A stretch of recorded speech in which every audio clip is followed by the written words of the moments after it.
칠흑 같은 어둠이 해성병원 응급센터를 짓누르고 있었다. 형광등은 마치 수명을 다한 것처럼 힘겹게 깜빡였고 복도를 가득 채운 소독약 냄새와 피로에 지친 신음소리가 뒤섞여 공기를 무겁게 만들었다. 강지우는 18시간 연속 근무의 마지막 순간을 버텨내고 있었다. 그녀의 흰 가운은 이미 누구의 것인지 모를 핏자국과 구겨진 흔적으로 얼룩져 있었지만 그녀의 눈빛만은 지독한 피로 속에서도 날카롭게 빛나고 있었다.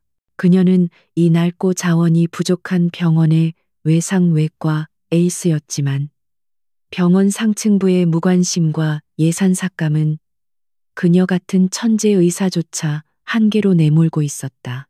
마침내 교대 시간이 되었고 지유는 무거운 어깨를 돌리며 탈의실로 향했다. 낡은 사물함을 열자 퀴퀴한 냄새가 훅 끼쳤다. 그녀는 가운을 벗어 던지고 얇은 재킷을 걸쳤다. 창밖은 미친 듯이 비를 쏟아내고 있었다. 바람 소리가 건물의 낡은 창틀을 흔들며 울부짖는 것 같았다. 이런 밤에 운전하는 것은 최악이었지만 그녀는 이 지옥 같은 병원에서 1분이라도 빨리 벗어나고 싶었다. 그녀는 자신의 낡은 소형차에 시동을 걸고 병원 주차장을 빠져나왔다. 빗줄기는 와이퍼가 감당할 수 없을 정도로 거셌고 도로는 순식간에 강으로 변했다. 그녀가 선택한 지름길은 인적이 드문 외곽 도로였다. 평소에도 가로등이 거의 없어 어둡기로 유명한 길이었지만 오늘 같은 폭풍우 속에서는 그야말로 암흑천지였다. 헤드라이트가 비추는 좁은 시야의 의지에 조심스럽게 운전하던 지우의 눈에 무언가 기이한 형체가 들어왔다. 도로 한복판을 막아선 검은색 물체. 그녀는 급브레이크를 밟았고 차는 빗물에 미끄러지며 겨우 멈춰섰다. 그것은 처참하게 부서진 고급 세단이었다. 단순한 빗길 사고가 아니었다. 차체는 마치 거대한 힘에 의해 찢겨나간 듯했고 가드레일은 흉측하게 휘어져 있었다. 지우의 심장이 세차게 뛰기 시작했다. 의사의 본능이 그녀를 지배했다. 그녀는 비상등을 켠 채 차에서 뛰쳐나왔다. 빗물이 순식간에 그녀의 머리카락과 옷을 적셨지만 아랑곳하지 않았다. 그녀는 부서진 세단으로 달려갔다. 운전석은 형체를 알아볼 수 없을 정도로 찌그러져 있었다. 하지만 조수석 문이 살짝 열려 있었고 그 틈으로 검은 정장을 입은 남자가 절반쯤 튕겨나온 채 쓰러져 있었다. 그는 피투성이었다. 지우는 망설임 없이 그의 곁으로 다가갔다. 정신 차려요. 제 말 들려요. 그녀가 소리치며 남자의 경동맥을 짚었다. 맥박이 거의 잡히지 않았다. 그녀의 눈이 재빨리 남자의 상태를 스캔했다. 다발성 외상, 명백한 두부 출혈과 복부 내출혈이 의심되었다. 하지만 가장 시급한 것은 그의 가슴이었다. 숨을 쉴 때마다 한쪽 가슴이 부자연스럽게 꺼졌고 목의 정맥이 흉하게 부풀어 오르고 있었다. 긴장성 기흉. 폐가 찢어져 공기가 흉강에 차면서 심장을 압박하고 있었다. 이대로 10분 아니 5분만 지나면 그는 심정지로 사망할 터였다. 구급차를 부른다 해도 이 폭풍을 뚫고 외딴 도로까지 오는 데는 최소 30분이 걸릴 것이다. 그에게는 그럴 시간이 없었다. 지유는 자신의 차로 달려갔다. 그녀의 낡은 차 트렁크에는 언제나 응급처치 키트가 준비되어 있었다. 하지만 지금 필요한 것은 단순한 키트가 아니었다. 그녀는 차 안을 뒤져 다용도 칼과 볼펜 한 자루를 찾아냈다. 다시 남자에게 달려온 그녀는 망설임 없이 칼로 그의 고급 셔츠를 찢어 흉부를 드러냈다. 비에 젖은 피부 아래 갈비뼈 2개가 부러져 기형적으로 튀어나와 있었다. 그녀는 손으로 쇄골 아래 두 번째 늑간을 정확히 찾아냈다. 미안해요. 조금 아플 겁니다. 그녀는 남자의 귓가에 속삭이듯 말했지만 남자는 이미 의식의 경계선을 넘나들고 있었다. 그녀는 볼펜을 분해해 플라스틱관 부분만 남겼다. 그리고 망설임 없이 자신의 모든 외과적 지식과 경험을 집중하여 남자의 흉부에 그것을 찔러 넣었다. 푸식하는 소리와 함께 압축되었던 공기와 핏물이 밖으로 터져 나왔다. 남자의 몸이 크게 경련하더니 이내 거칠지만 깊은 숨을 내쉬기 시작했다. 최소한 심장을 압박하던 급한 불은 끈 셈이었다. 하지만 여전히 위험했다. 복부 출혈이 심각해 보였다. 그녀는 자신의 재킷을 벗어 남자의 복부를 힘껏 압박했다. 버텨요. 제발 버텨. 그녀는 차가운 비를 맞으며 중얼거렸다. 그녀는 이 사고가 정상이 아님을 직감했다. 세단의 타이어는 날카로운 것에 찢겨 있었고 운전석 쪽 문에는 총알 자국으로 보이는 구멍이 여러 개나 있었다. 이것은 사고가 아니라 명백한 공격 살인 미수였다. 남자의 신분이 무엇이기에 이런 폭풍 우치는 밤에 외딴 길에서 이런 습격을 당한 것일까? 그녀의 머릿속이 복잡해졌지만 손은 본능적으로 남자의 활력 징후를 계속 확인하며 압박을 멈추지 않았다. 그녀의 체온마저 비에 젖어 급격히 떨어지고 있었지만 환자를 살려야 한다는 일념뿐이었다. 그때였다. 칠흑 같은 어둠을 뚫고 두 개의 강렬한 헤드라이트 불빛이 다가왔다. 굉음과 함께 검은색 SUV 두 대가 급정거하며 멈춰 섰다. 차문이 열리고 검은 양복을 입은 남자들이 일사불란하게 튀어나왔다. 그들의 움직임은 군인처럼 절도 있었고 손에는 무기처럼 보이는 것들이 들려 있었다. 그들은 쓰러진 남자와 그를 필사적으로 압박하고 있는 지유를 발견하고는 순간 경계 태세를 취했다. 물러서 리더로 보이는 남자가 낮고 위협적인 목소리로 외쳤다. 그는 지유를 공격자로 오인한 듯했다. 지유는 고개를 들었다. 비에 젖은 머리카락이 뺨에 달라붙었지만 그녀의 눈은 조금도 위축되지 않았다. 난 의사요. 이 환자 지금 당장 수술하지 않으면 죽어요. 긴장성 기흉 응급 처치했고 복부 대동맥 파열 의심돼요. AB형 출혈 쇼크 직전이니 수액 라인 2개 확보하고 혈액 준비해요. 그녀의 목소리는 지쳤지만 단호했고 폭우 소리를 뚫을 만큼 명료했다. 그녀의 전문적인 용어와 침착한 태도의 남자들은 순간 당황했다. 리더는 지유의 처치 흔적과 남자의 상태를 재빨리 훑어보더니 자신의 팀원들에게 고갯짓했다. 그들은 더 이상 지유를 경계하지 않았다. 그들은 마치 훈련받은 군 의료진처럼 신속하게 움직였다. 한 명이 휴대용 들것을 가져왔고 다른 한 명은 이미 남자의 팔에 굵은 주사바늘을 꽂고 있었다. 대표님, 그들은 쓰러진 남자를 극도로 조심스럽게 들것으로 옮겼다. 지유는 자신이 압박하던 재킷을 떼지 않고 함께 움직였다. 이대로 압박 유지해야 해요. 병원까지 얼마나 걸리죠? 그녀가 물었다. 리더가 그녀를 바라보았다. 그의 눈에는 놀라움과 감사가 뒤섞여 있었다. 저희가 지정한 곳으로 갑니다. 선생의 처치가 아니었다면 이미 늦었을 겁니다. 그들은 남자를 SUV 뒷좌석에 설치된 이동식 의료 장비 위로 옮겼다. 지우는 자신이 할 수 있는 마지막 인계를 했다. 혈압 계속 체크하고 산소 포화도 떨어지지 않게 해요. 최대한 빨리 수술방으로. 말이 채 끝나기도 전에 리더는 그녀를 가볍게 밀어내며 차문을 닫았다. 감사합니다.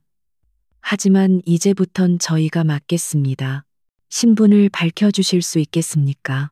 지유는 한 발 물러서며 대답했다. 해성병원 외상외과 강지유입니다. 환자를 살리는 게 제 일이니까. 그녀는 자신의 피로와 추위도 잊은 채 오직 환자의 안위만을 걱정하고 있었다. 리더는 강지유라는 이름을 머릿속에 새겼다. 그는 지유에게 고개를 숙여 경의를 표했다. 이 은혜는 반드시 갚겠습니다. 하지만 지금은 이곳을 떠나시는 게 좋겠습니다. 여긴 위험합니다. 그 말과 함께 그는 재빨리 차에 올라탔다. 두 대의 SUV는 빗길을 질주하며 왔던 길을 되돌아 사라졌다. 순식간에 도로에는 다시 정적과 폭우 소리만 남았다. 지유는 그들이 사라진 방향을 멍하니 바라보았다. 아드레날린이 잦아들자 뼛속까지 스미는 한기와 극심한 피로가 한꺼번에 몰려왔다. 그녀는 피와 비로 범벅이 된 자신의 손을 내려다보았다. 오늘 밤 그녀는 또 한 명의 생명을 구했지만 동시에 자신이 거대한 무언가의 한가운데에 발을 들였음을 직감했다. 그녀는 천천히 자신의 차로 돌아왔다. 시트에 앉아 젖은 옷에서 물이 배어 나왔다. 그녀는 핸들에 이마를 기댔다. 방금 전의 일들이 꿈처럼 비현실적이었다. 대표님이라고 불린 남자, 총알 자국, 그리고 훈련된 사설 경호팀. 그녀가 구한 사람은 단순한 부자가 아니었다. 거대한 위험에 노출된 인물이었다. 지우는 깊은 한숨을 내쉬었다. 그녀는 그저 의사로서의 본분을 다했을 뿐이다. 하지만 그 본분이 그녀의 삶을 어떤 소용돌이 속으로 몰아넣을지는 이 순간의 그녀로서는 도저히 짐작할 수 없었다. 그녀는 다시 시동을 걸고 칠흑 같은 어둠 속으로 차를 몰았다. 권태민은 인공적인 빛의 파도 속에서 눈을 떴다. 통증이 온몸을 꿰뚫었지만 그의 정신은 안개 속에서 날카로운 바늘 끝이 드러나듯 순식간에 명료해졌다. 이곳은 병원이 아니었다. 적어도 강지유가 근무하는 해성병원 같은 곳은 아니었다. 공기는 완벽하게 살균되어 있었고 희미하게 울리는 기계음은 그의 생체 신호를 1초의 오차도 없이 측정하고 있었다. 퀀텀 코어 본사 최상층에 위치한 오직 그만을 위한 최고 등급의 의료시설이었다. 그는 부러진 갈비뼈와 터져버린 장기가 봉합되는 고통을 느끼며 몸을 일으키려 했다. 대표님, 움직이지 마십시오. 묵직하고 침착한 목소리가 그를 제지했다. 퀀텀 코어의 보안 총괄 팀장이자 그의 그림자인 한민혁이었다. 그는 태민의 침대 옆에서 미동도 없이 서 있었다. 그의 얼굴에는 감정이 거의 드러나지 않았지만 굳게 담은 입술은 지난밤의 긴박함을 말해주고 있었다. 권태민은 거친 숨을 내쉬며 다시 누웠다. 상황은 그의 목소리는 수술의 여파로 쉬어 있었지만 그 안의 권위는 조금도 손상되지 않았다. 차량은 완전히 파손되었습니다. 배후는 노바테크의 양성진 회장으로 추정됩니다. 내부 정보 유출이 있었고 암살조는 저희가 도착하기 직전 현장을 이탈했습니다. 권태민의 눈이 차갑게 빛났다. 양성진. 그의 숙적이자 업계의 하이에나. 하지만 지금 그의 머릿속을 가득 채운 것은 복수심이 아니었다. 폭우 속의 단편적인 기억이었다. 부서진 차체 틈으로 스며들던 차가운 비. 그리고 죽음의 문턱에서 그를 붙잡은 가늘지만 단호했던 손길. 나를 구한 여자. 태민이 말했다. 그녀를 찾아 의사라고 했다. 현장에서 응급처치를 했어. 그는 고통 속에서도 자신의 흉부에 밝혔던 볼펜관의 감촉을 기억해냈다. 무모하지만 천재적이었고 절박하지만 정확했다. 그 처치가 5분만 늦었거나 조금이라도 빗나갔다면 그는 지금 이 자리에 없었을 것이다. 한민혁이 태블릿을 들어 올렸다. 이미 신원 확인 완료했습니다. 해성병원 외상외과 전문의 강지우 34세. 어젯밤 귀갓길에 대표님을 발견하고 현장에서 즉시 긴장성 기흉 감압술을 시행했습니다. 저희 팀이 도착했을 때도 복부 동맥을 압박하며 버티고 있었습니다. 권태민은 눈을 감았다. 강지우. 이름이 그의 뇌리에 각인되었다. 그녀가 아니었다면 나는 죽었어. 양성진은 성공한 거였지. 그는 다시 눈을 떴다. 그녀에게 보상을 해야겠다. 아니, 그 전에 직접 만나야겠어. 지금 당장. 한민혁은 태블릿을 내리며 고개를 저었다. 대표님 아직 회복이. 명령이다. 한 팀장.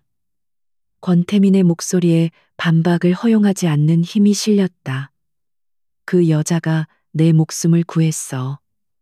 그리고 그 여자는 양성진의 표적이 될 수도 있어. 그가 실패를 확인하는 순간 모든 증거를 지우려 할 테니까. 그 증거에는 목격자도 포함되지.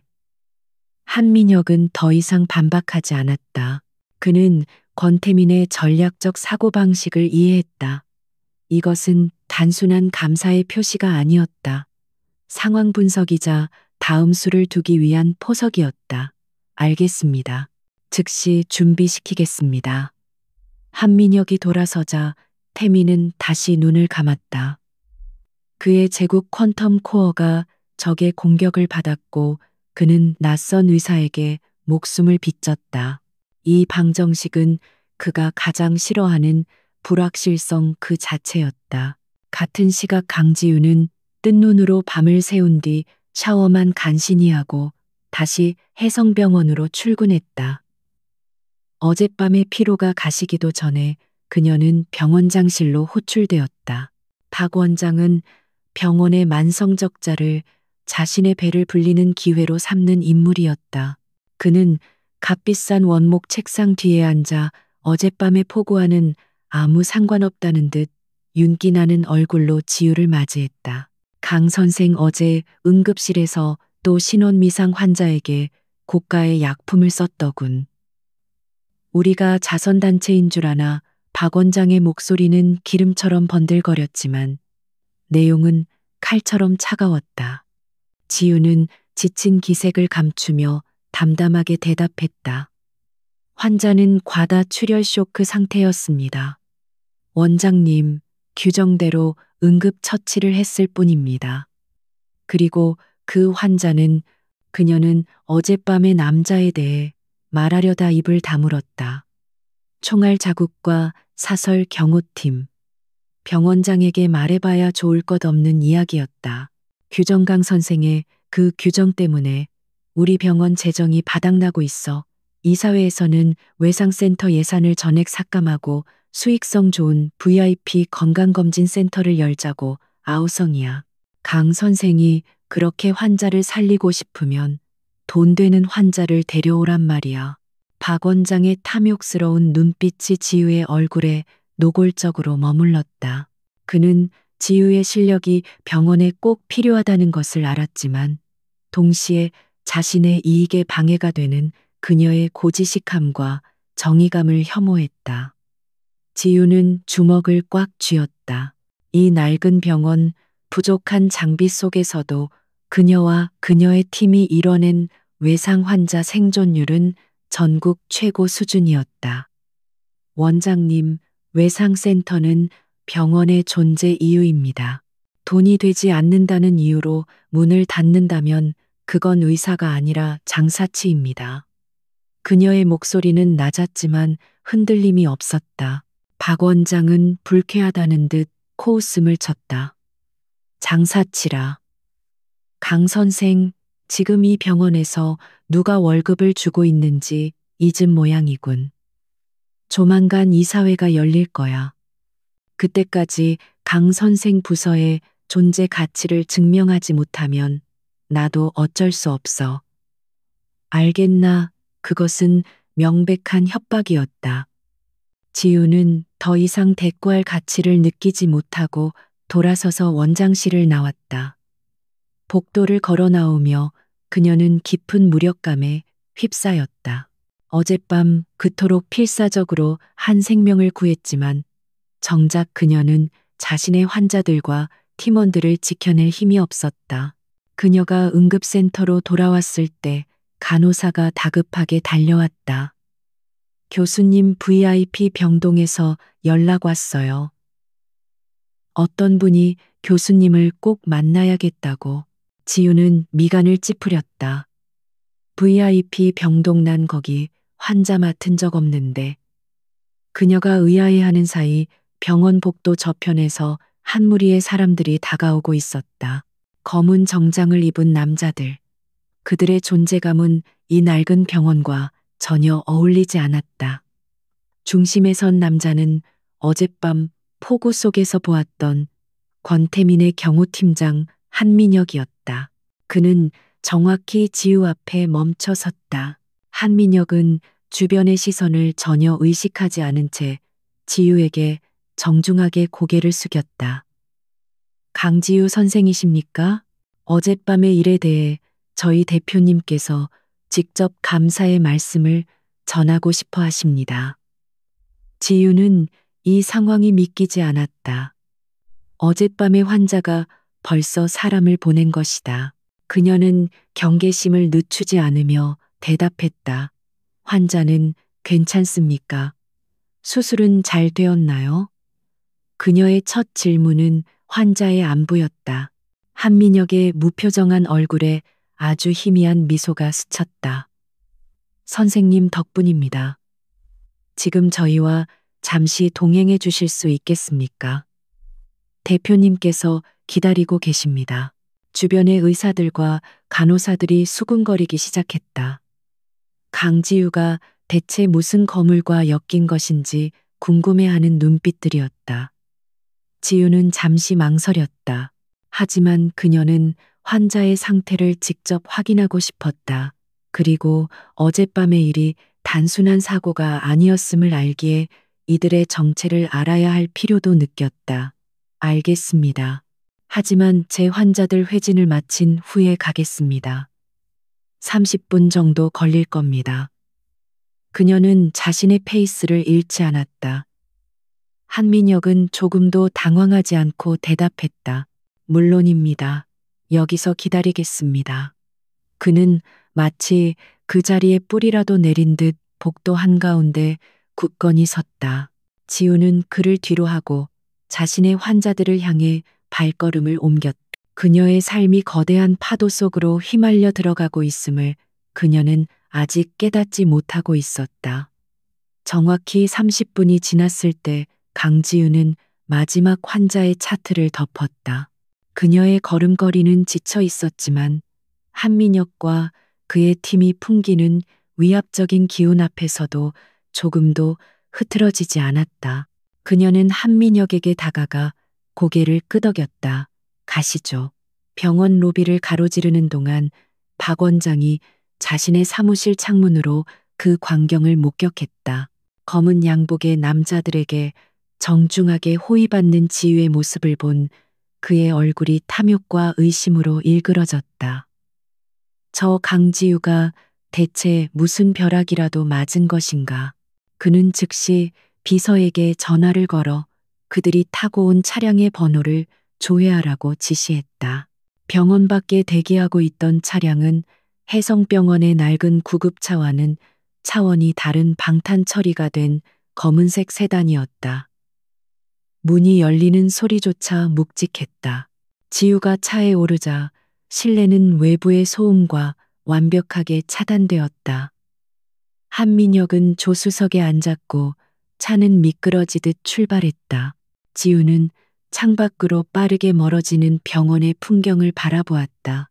환자는, 아니, 대표님은 어디에 계시죠? 다른 병원으로 이송한 겁니까? 그녀는 침묵을 깨고 물었다. 그녀는 그가 어젯밤의 심각한 부상에도 불구하고 이렇게 빨리 사람을 보낼 수 있다는 사실에 놀라고 있었다. 한민혁은 앞 유리만 응시한 채 대답했다. 대표님은 가장 안전한 곳에 계십니다.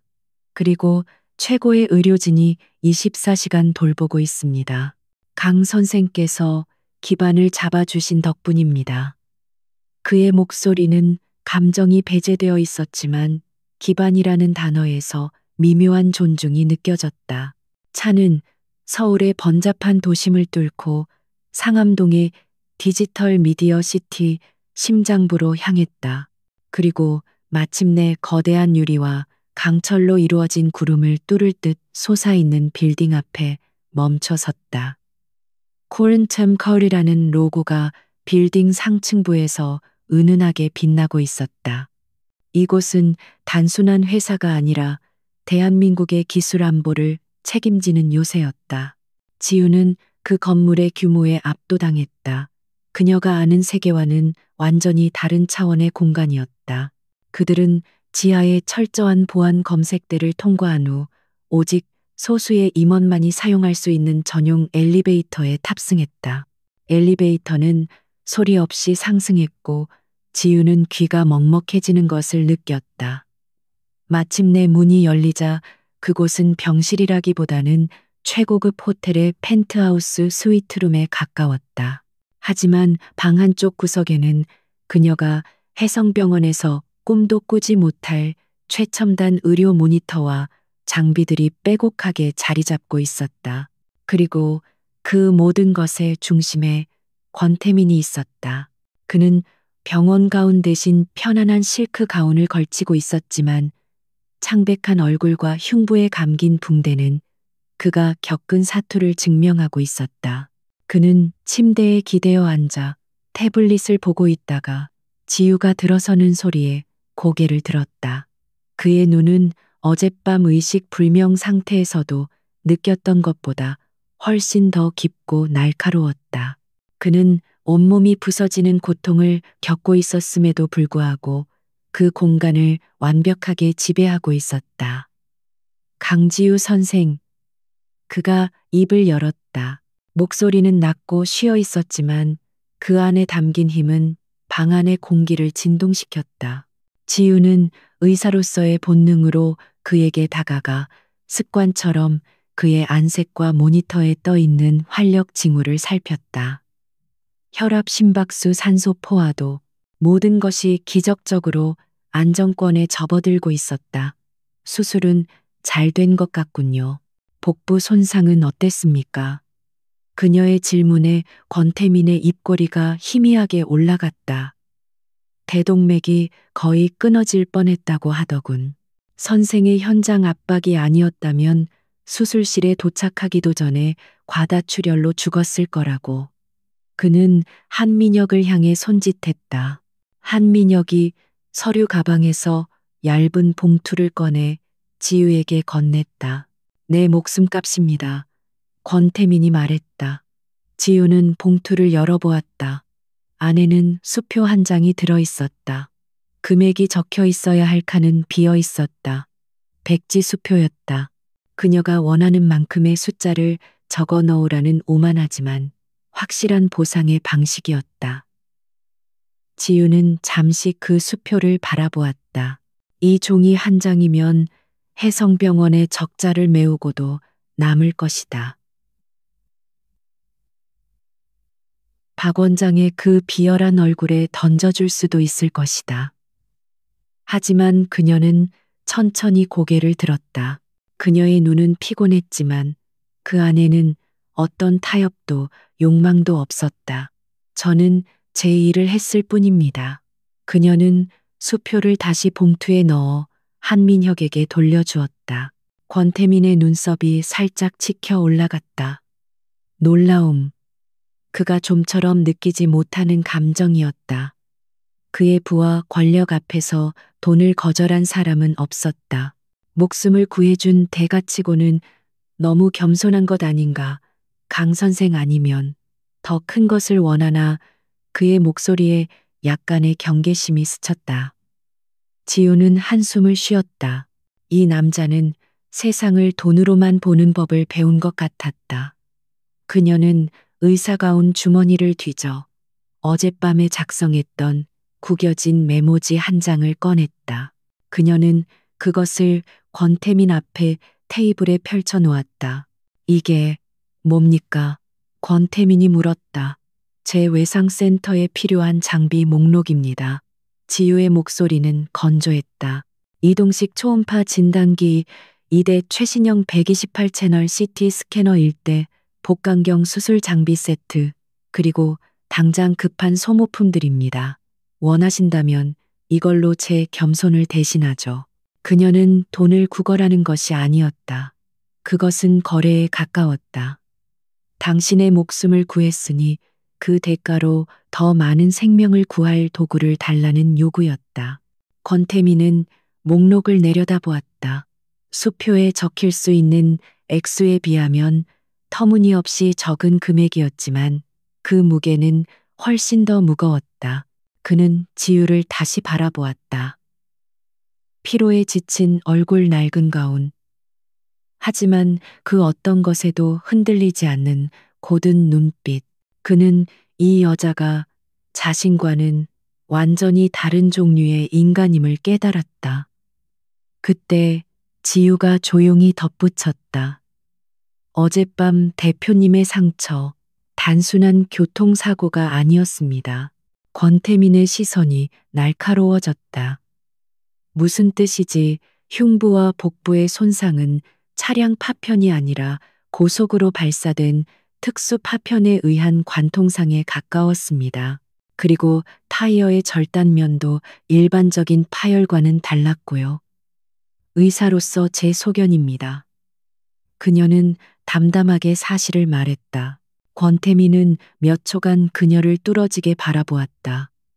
그녀는 자신의 추측을 확인하려 하거나 무언가를 캐묻지 않았다. 그저 자신이 관찰한 의학적 사실만을 전달했다. 이 여자는 돈을 거부했을 뿐만 아니라 자신이 거대한 음모의 한가운데에 있다는 것을 알면서도 두려워하지 않았다.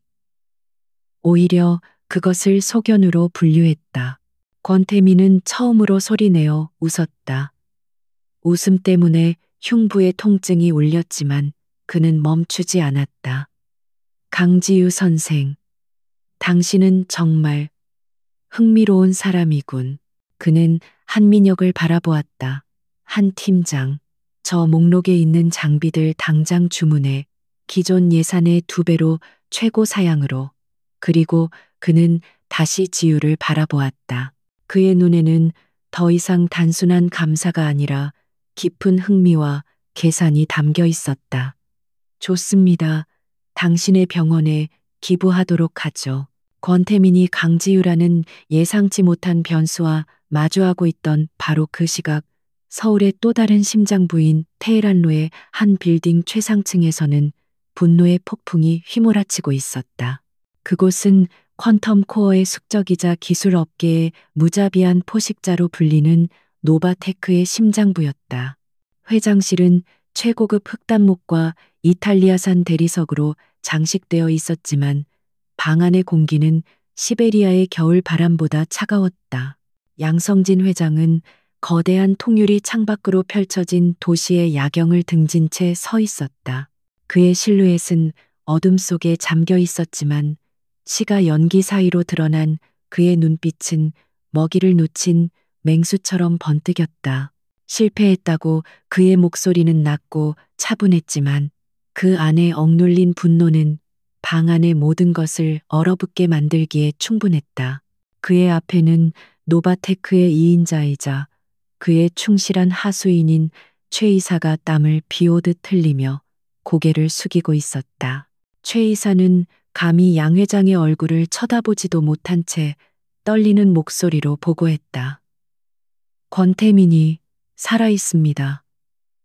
회장님, 현장에서 누군가의 응급처치를 받은 것 같습니다. 저희가 투입한 팀이 확인했을 때는 이미 놈의 개인 경호팀이 데려간 후였습니다. 쾅, 양성진이 주먹으로 책상을 내리쳤다.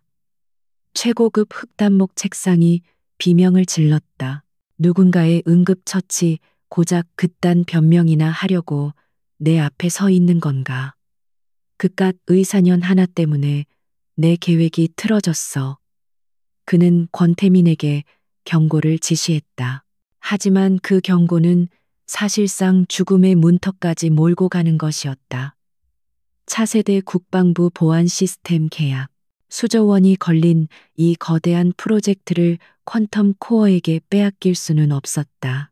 권태민이라는 오만한 천재가 사라진다면 퀀텀 코어는 구심점을 잃고 무너질 것이며 계약은 자연스럽게 노바테크로 넘어올 터였다. 양성진은 피비린내 나는 인수합병과 무자비한 기술 탈취로 지금의 제국을 건설했다.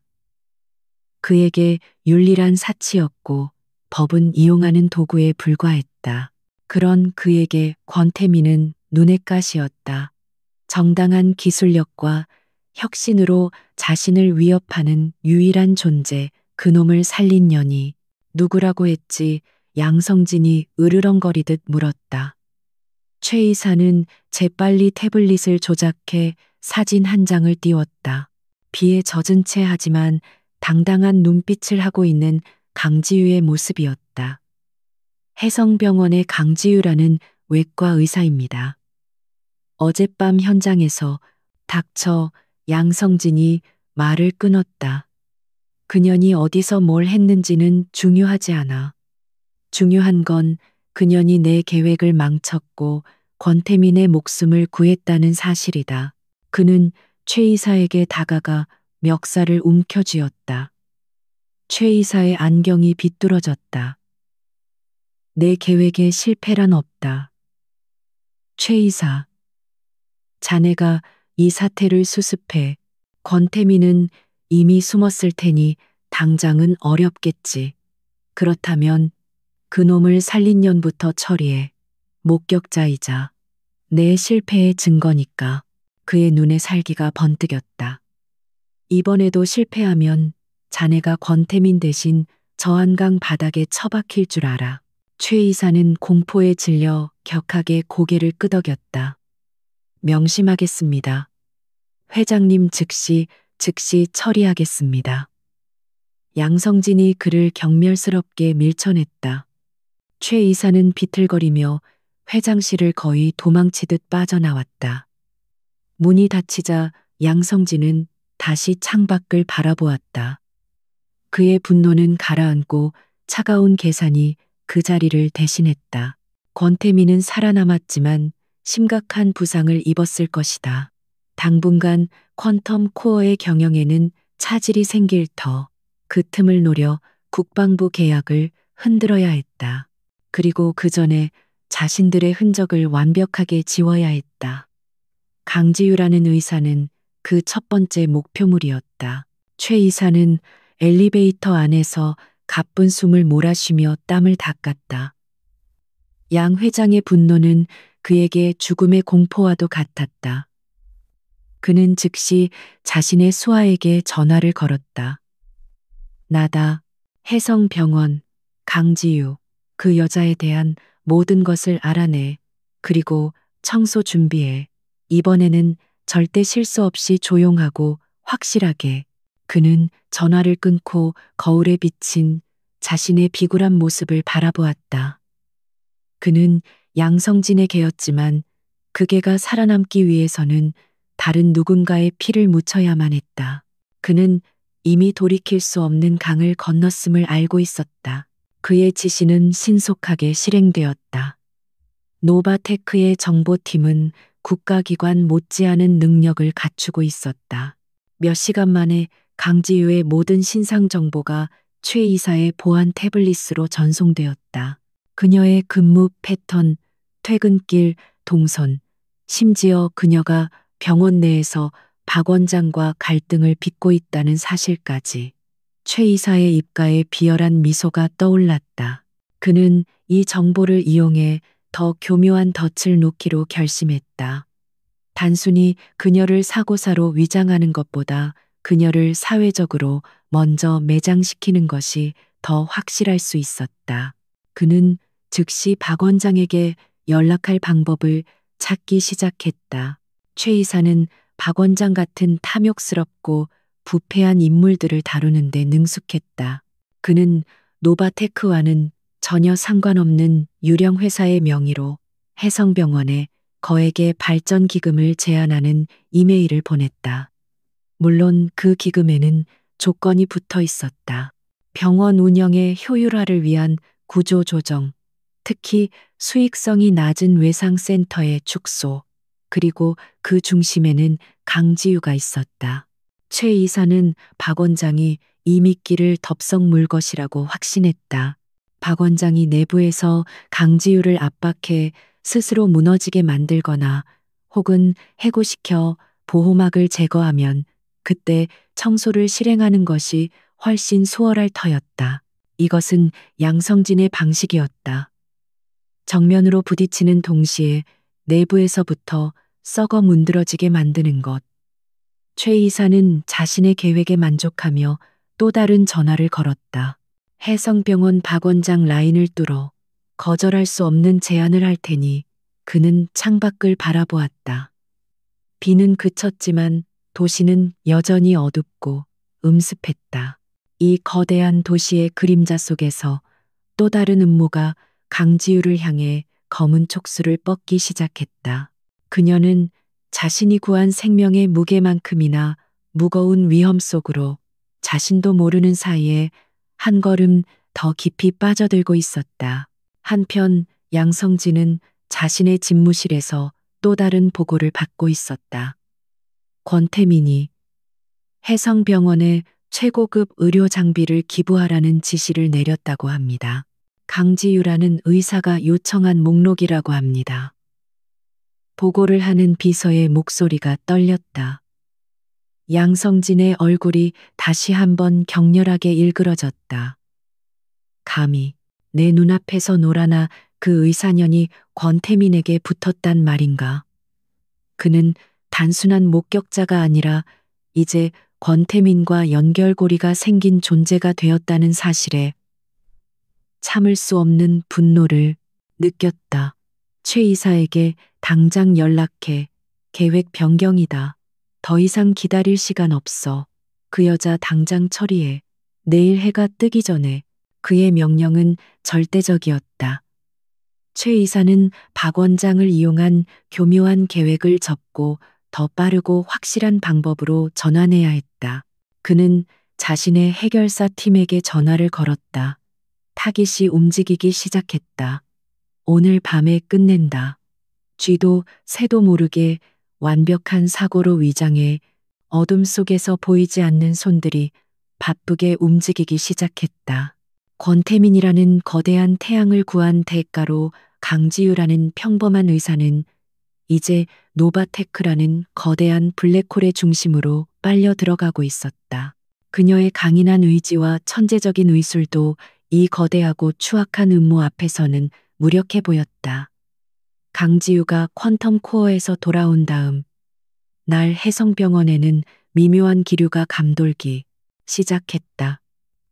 권태민이 약속한 최고 사양의 의료 장비들이 도착하려면 시간이 좀 더 필요했지만 병원 내부의 권력 지형은 이미 격렬하게 요동치고 있었다. 그 중심에는 박 원장이 있었다. 그는 강지유가 퀀텀 코어라는 거물을 등에 업었다는 사실에 처음에는 경계했지만 곧이어 그보다 훨씬 더 달콤하고 즉각적인 유혹에 사로잡혔다. 바로 최 이사가 유령 회사를 통해 제안한 거액의 발전 기금이었다. 박 원장의 통장으로 은밀하게 입금된 수억 원의 돈은 그의 이성을 완전히 마비시켰다. 그는 노바테크나 최 이사의 존재는 까맣게 몰랐다. 그가 아는 것은 오직 병원 효율화라는 명목으로 자신의 배를 불릴 수 있는 절호의 기회가 왔다는 사실뿐이었다. 그리고 그 효율화의 가장 큰 걸림돌은 수익성 낮은 외상센터, 즉 강지유였다. 돈의 눈이 먼 박 원장은 즉시 행동에 나섰다. 그는 더 이상 강지유를 두려워하지 않았다. 오히려 퀀텀 코어의 지원이 도착하기 전에 그녀를 병원에서 몰아내야만 했다. 그는 강지유를 자신의 원장실로 다시 호출했다. 이번에는 어제와 달리 그의 얼굴에는 노골적인 적의와 경멸이 가득했다. 강 선생. 박 원장은 서류 뭉치를 책상 위에 던지며 입을 열었다. 이게 다 뭔가 자네 부서에서 지난달에 사용한 약품 내역이야. 불필요한 고가 항생제 남용에 과잉 검사까지. 강 선생은 병원 돈을 그냥 길바닥에 뿌리고 있어. 그것은 명백한 트집이었다. 외상센터는 원래부터 가장 비싼 약품과 장비가 집중되는 곳이었고, 지우는 언제나 비용 대비 효율을 고려해 최선의 처방을 내렸다. 원장님, 그 자료는 악의적으로 편집된 겁니다. 환자들의 중증도를 고려하지 않은 통계입니다. 모든 처방은 규정에 따라 규정, 또 그 지긋지긋한 규정 타령인가 박 원장이 소리쳤다. 그는 이미 강지유를 제거하기로 마음먹었기에 논리 따위는 필요 없었다. 이사회의 결정이 내려왔네. 자네의 그 규정 덕분에 외상센터는 잠정 폐쇄 조치에 들어간다. 인력들은 다른 부서로 재배치될 거고. 강 선생은 오늘부로 대기 발령이야. 알겠나. 청천벽력 같은 소리였다. 지우는 자신의 귀를 의심했다. 불과 며칠 전까지만 해도 예산 삭감을 운운하던 그가 이제는 아예 센터 폐쇄를 들고 나온 것이다. 이것은 정상적인 병원 행정이 아니었다. 말도 안 됩니다. 일방적인 통보 아닙니까? 외상센터는 지우가 항의하려 했지만 박 원장은 차갑게 말을 잘랐다. 말이 안 되는 건 강 선생의 방만한 운영이지. 그리고 이건 어떤가 그가 또 다른 서류를 내밀었다. 그것은 익명으로 제보된 투서였다. 내용인즉 강지우가 특정 제약회사로부터 리베이트를 받고 고가의 약품을 처방해 왔다는 것이었다. 완벽하게 조작된 거짓말이었다. 지우의 피가 차갑게 식었다. 이것은 단순한 압박이 아니었다. 자신을 범죄자로 몰아 병원에서 완전히 매장시키려는 치밀하게 계획된 공격이었다. 이건 명백한 모함입니다. 당장 진상조사를 요구합니다. 지우의 목소리가 떨렸지만 눈빛은 오히려 더 차갑게 빛났다. 박 원장은 기름진 손으로 턱을 쓰다듬으며 비웃었다. 조사 물론 하겠지. 하지만 조사가 끝날 때까지 강 선생은 모든 업무에서 배제될 거야. 의사 면허가 정지될 수도 있겠지. 불미스러운 일에 연루된 의사를 퀀텀 코어 같은 대기업에서도 계속 감싸줄까. 박 원장의 마지막 말에서 지우는 모든 것을 깨달았다. 박 원장은 퀀텀 코어의 존재를 알고 있었고 오히려 그 연결고리를 끊어내기 위해 이 모든 일을 벌이고 있었다. 지우는 원장실을 나왔다. 복도를 걷는 그녀의 발걸음이 천근만근 무거웠다. 그녀는 자신이 거대한 함정에 빠졌음을 직감했다. 박 원장 혼자서 이렇게 치밀한 조작을 해낼 리 없었다. 그의 뒤에 누군가가 있었다. 어젯밤 그녀가 구한 남자 권태민, 그리고 그를 죽이려 했던 자들. 그 보이지 않는 손이 이제 자신을 향해 뻗어오고 있었다. 병원 내부의 적과 외부의 적이 동시에 그녀를 옥죄어 오고 있었다. 그녀는 응급센터로 돌아가지 못하고 비상계단으로 향했다. 차가운 시멘트 바닥에 주저앉은 그녀는 처음으로 깊은 무력감을 느꼈다. 하지만 그녀는 강지우였다. 수많은 죽음의 문턱에서 환자들을 되돌려 세운 의사였다. 이대로 무너질 수는 없었다. 그녀는 눈을 감고 심호흡을 했다.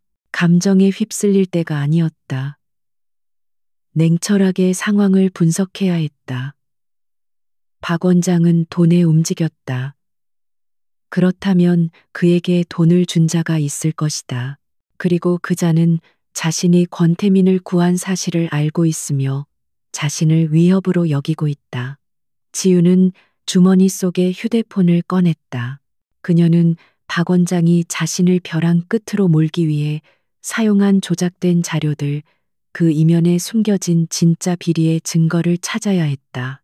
그녀는 자신이 믿을 수 있는 유일한 동료 외상센터의 수간호사에게 몰래 문자를 보냈다. 박 원장이 나를 치료한다. 최근 병원 회계 내역 중 출처가 불분명한 거액의 기부금이나 투자 내역이 있는지 확인해달라. 특히 유령 회사로 보이는 곳들. 극비 사항이다. 그녀는 박 원장의 약점을 알고 있었다. 그는 탐욕스럽지만 치밀하지 못했다. 분명 어딘가에 흔적을 남겼을 것이다. 그리고 그녀는 자신을 변호할 자료도 필요했다. 그녀는 자신의 컴퓨터에 저장된 지난 몇 년간의 처방 기록과 환자 예후 데이터를 백업하기 시작했다. 그녀가 데이터를 옮기는 동안 병원 내부 전산망에 이상한 접근 기록이 뜨는 것을 발견했다. 누군가가 외부에서 그녀의 진료 기록에 접근하려 한 흔적이었다. 박 원장의 수준을 넘어선 해킹 시도였다. 소름이 돋았다. 적은 병원 내부뿐만 아니라 네트워크 너머에도 있었다. 지우는 즉시 모든 연결을 끊고 USB의 데이터를 복사했다. 그녀는 더 이상 병원 내부망을 신뢰할 수 없었다. 그녀는 박 원장이 자신을 대기 발령낸 것을 역이용하기로 했다. 공식적으로 업무에서 배제되었으니 이제 그녀는 병원 밖에서 자유롭게 움직일 수 있었다. 그녀는 병원을 빠져나왔다. 하지만 집으로 향하지 않았다. 박 원장의 배우가 누구인지 알아내기 전까지는 그 어떤 곳도 안전하지 않았다. 그녀는 한민혁에게 받은 명함을 떠올렸다. 무슨 일이 생기면 연락하십시오. 어쩌면 지금이 그때일지도 몰랐다. 하지만 그녀는 망설였다. 권태민에게 의존하는 순간 그녀는 이 싸움의 주도권을 잃고 그저 보호받는 대상이 될 터였다. 그녀는 스스로 이 위기를 헤쳐나가고 싶었다. 그녀는 우선 박 원장의 비리를 입증할 증거를 확보하는데 집중하기로 했다. 그녀는 수간호사에게서 연락이 오기를 기다리며 근처의 작은 카페로 몸을 숨겼다. 창밖으로 해성병원이 보였다. 그녀가 청춘을 바친 곳, 수많은 생명을 구한 곳. 하지만 지금 그곳은 그녀를 집어삼키려는 거대한 덫이 되어 있었다. 지우는 차가운 커피를 한 모금 마셨다. 그녀는 깨달았다. 이것은 단순히 병원 내의 권력 다툼이 아니었다. 이것은 생존을 위한 싸움이었고 그녀는 이미 전쟁터 한복판에 서 있었다. 그녀는 자신의 의사가운 대신 전사의 갑옷을 입어야 할 때가 왔음을 직감했다. 그녀의 눈빛이 다시금 날카롭게 빛나기 시작했다. 카페 안의 백색 소음이 강지우의 곤두선 신경을 끊임없이 자극했다. 그녀는 창가 구석자리에 몸을 숨긴 채 노트북 화면에서 눈을 떼지 못했다. 해성병원 내부망에서 빼낸 박 원장의 회계 자료는 복잡한 암호처럼 얽혀 있었지만 그녀의 날카로운 분석력은 그 안에서 수상한 자금의 흐름을 찾아내기 시작했다. 존재하지 않는 유령 회사의 이름으로 의료 환경 개선이라는 명목하에 거액의 돈이 병원장 개인 계좌와 연결된 페이퍼 컴퍼니로 흘러 들어가고 있었다. 이것은 단순한 횡령이 아니었다. 그녀는 자신이 거대한 음모의 실타래 끝을 잡고 있음을 직감했다. 박 원장은 그저 꼭두각시에 불과했다. 그를 조종하는 손은 훨씬 더 크고 어두운 곳에 존재했다. 그녀는 문득 등골이 오싹해지는 것을 느꼈다. 아까부터 계속된 불쾌한 감각, 누군가 자신을 지켜보고 있다는 느낌이 점점 더 강해졌다. 그녀는 조심스럽게 고개를 들어 카페 내부를 훑어보았다. 평범한 손님들 뿐이었다.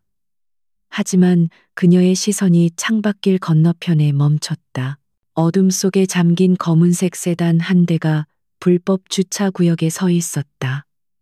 선팅이 너무 짙어 내부를 전혀 볼 수 없었다. 처음에는 우연이라고 생각했다. 하지만 그녀가 카페에 들어온 이후로 저 차는 한 번도 움직이지 않았다. 그녀의 직감이 격렬하게 위험 신호를 보냈다. 그녀는 애써 태연한 척하며 노트북을 덮었다. 필요한 데이터는 이미 암호화된 USB로 모두 옮겨둔 상태였다. 이곳에 더 머무르는 것은 위험했다. 그녀는 짐을 챙겨 자리에서 일어났다. 카페 문을 나서는 순간 차가운 저녁 공기가 그녀의 젖은 뺨을 스쳤다. 그녀는 일부러 인적이 드문 골목길을 피했다. 퇴근 시간의 인파가 붐비는 가장 큰 길을 선택했다. 사람들 사이에 섞이면 조금은 안전할 거라 생각했다. 하지만 그녀가 큰 길을 향해 발걸음을 옮기는 순간 등 뒤에서 낮은 엔진 소리가 들렸다. 길 건너편에 있던 그 검은색 세단이 조용히 시동을 걸고 그녀를 따라오기 시작했다. 심장이 세차게 방망이 질쳤다. 그녀는 걸음을 재촉했다. 가장 가까운 지하철역으로 가야 했다. 인파 속으로 완전히 숨어버려야 했다. 그녀는 횡단보도 앞에 멈춰 섰다. 그녀와 함께 신호를 기다리는 사람들이 무리를 이루고 있었다. 붉은 신호등이 차가운 도시의 밤 공기 속에서 유난히 선명하게 빛났다. 그녀는 반대편 거리를 무심코 바라보았다. 검은 세단은 보이지 않았다. 어쩌면 자신이 너무 과민 반응한 것일지도 모른다고 생각한 바로 그 순간이었다. 저 멀리서부터 들려오는 육중한 엔진 소리에 그녀는 고개를 돌렸다. 거대한 덤프트럭 한 대였다. 헤드라이트가 비정상적으로 밝았고 마치 사냥감의 눈을 멀게 하려는 듯했다. 트럭은 교차로에 접근하면서도 속도를 전혀 줄이지 않았다. 오히려 가속 페달을 밟는 듯한 굉음이 아스팔트를 울렸다. 지우의 심장이 바닥으로 떨어지는 것 같았다. 다른 보행자들은 아직 위험을 감지하지 못하고 자신의 휴대폰 화면만 바라보고 있었다. 트럭은 중앙선을 넘어 명백히 인도를 향해 돌진하고 있었다. 그것의 궤적은 단 하나의 목표, 바로 강지우 자신을 향하고 있었다. 피해요. 그녀가 소리치려 했지만 공포가 목소리를 삼켜버렸다. 뇌가 정지한 듯 했다. 수술실에서 수없이 죽음과 맞서 싸웠지만 자신이 그 죽음의 표적이 되는 상황은 상상해 본 적이 없었다. 거대한 강철의 그림자가 그녀를 덮치는 순간 시간이 영원처럼 느려졌다. 찰나의 순간 누군가의 강한 힘이 그녀의 허리를 거칠게 낚아챘다. 숨이 막힐 듯한 충격과 함께 그녀의 몸이 뒤쪽으로 격렬하게 날아갔다. 그녀는 보도블록 위로 거칠게 굴렀고 마찰로 인해 팔꿈치와 무릎에서 불타는 듯한 통증이 느껴졌다. 콰르릉, 그녀가 불과 1초 전까지 서 있던 자리를 트럭이 휩쓸고 지나가며 횡단보도 신호등 기둥을 그대로 들이받았다. 금속이 찢어지는 굉음이 울려 퍼졌다. 트럭은 멈추지 않았다. 찌그러진 신호등 기둥을 매단 채 교차로를 질주하며 어둠 속으로 사라졌다. 완벽한 살인 미수였다. 주변은 순식간에 아수라장이 되었다. 사람들의 공포에 질린 비명소리 급정거하는 차들의 경적 소리가 뒤엉켰다. 지우는 거친 숨을 몰아쉬며 몸을 일으키려 했다. 귀에서 고통스러운 이명이 울렸다. 강 선생 정신 차리십시오. 나칙지만 얼음장처럼 차가운 목소리가 그녀의 귓전을 때렸다. 한민혁이었다. 그가 그녀를 구한 것이었다. 그의 얼굴은 분노로 굳어 있었지만 손길은 침착했다. 그의 팀원들이 이미 주변을 통제하며 겁에 질린 사람들을 진정시키고 트럭이 사라진 방향으로 연락을 취하고 있었다. 일어나실 수 있겠습니까? 한민혁이 그녀의 팔을 붙잡아 일으켰다. 지우는 다리에 힘이 풀려 휘청거렸지만 그를 뿌리치고 노려보았다. 당신들 날 감시하고 있었어. 그녀의 목소리는 분노와 충격으로 떨렸다. 보호하고 있었습니다. 한민혁이 짧게 정정했다. 대표님의 명령입니다. 어서 이곳을 벗어나야 합니다. 그는 지우의 팔을 잡고 인파를 헤치며 주차된 검은색 SUV로 향했다. 지우는 저항했다. 이거나요.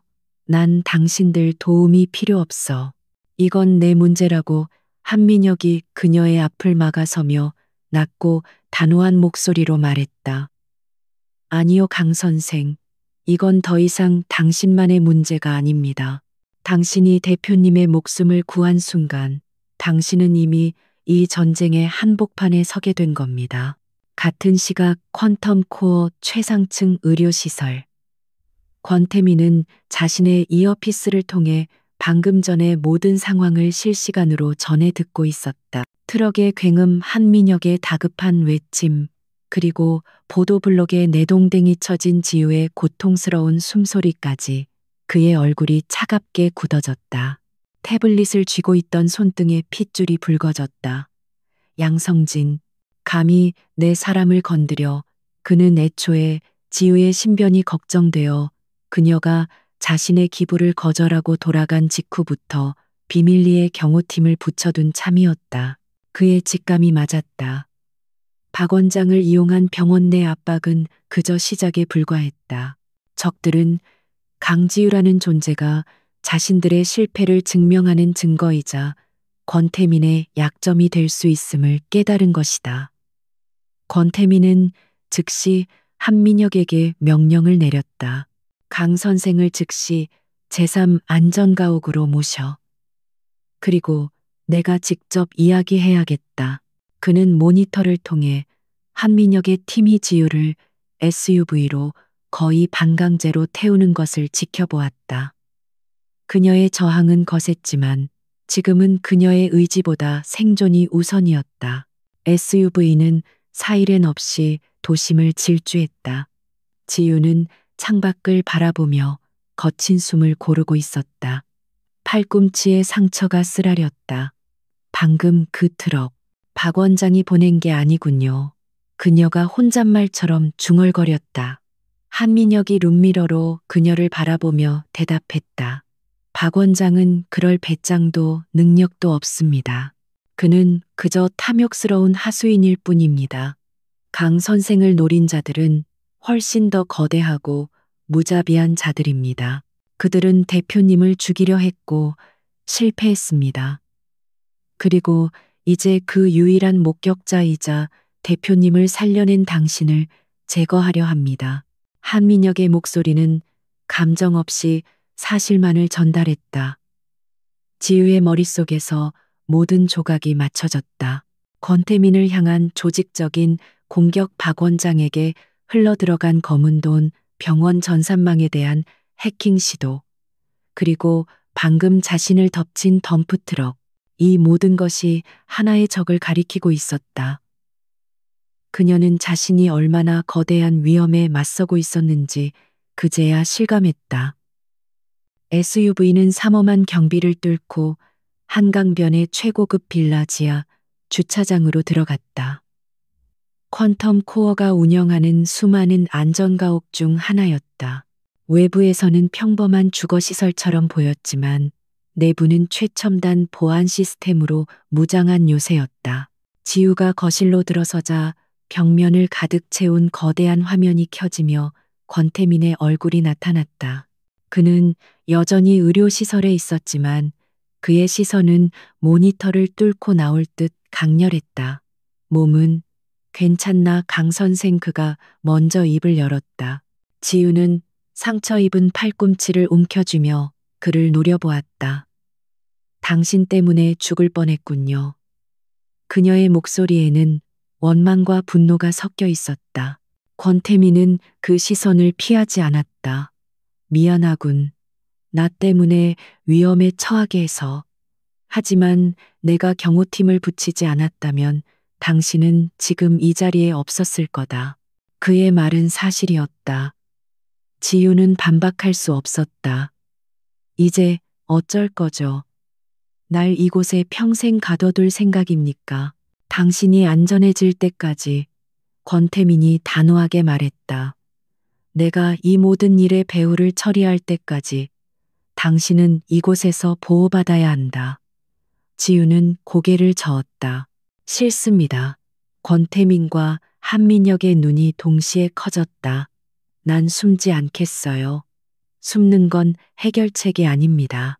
그들은 내가 사라지면 내 주변 사람들, 내 동료들을 다음 목표로 삼을 겁니다.